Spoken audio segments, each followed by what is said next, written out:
చెంచలమ్మ దిగాలుగా మౌనంగా కూర్చొని ఉంటుంది. చాముండి ఇదే అడ్వాన్స్‌గా వెళ్ళి దగ్గర కూర్చుంటుంది. అత్తమ్మ అని చెప్పేసి ప్రేమగా దగ్గర కూర్చుంటుంది. ఇక భవతి, రేణుక అయితే చెవులు కొరుక్కుంటూ ఉంటారు. అత్తమ్మ నిన్నిప్పుడు ఇలా చూడ్డం ఎప్పుడు మొదటిసారిగా చూడలే. మా అత్తమ్మ పులిలా ఉండాలి. ఊరికి అందరికీ చెప్పే మా అత్తమ్మ ఇలా దిగాలుగా ఉంటే మేము చూడలేకుంటున్నాము. అత్తమ్మ నువ్వు దిగాలు పడకు. సింధూర గురించి ఆలోచించకు. తను వెళ్ళింది తన పుట్టింటికే కదా! నువ్వెందుకు బాధపడుతున్నావు? నీ మేనకోడలిని నేనున్నాను కదా! నీ అవసరాలన్నీ నేను తీరుస్తాను.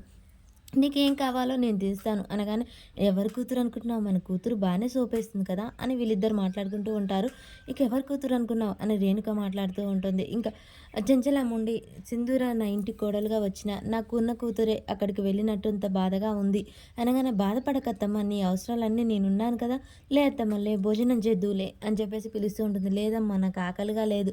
ఆకలి వేసినా లేకున్నా భోజనం టయానికి చేయాలి అత్తమ్మ నా చేత్తో నేనే తినిపిస్తాను. నీకు రా అత్తమ్మ అని చెప్పేసి లేపుతూ ఉంటుంది.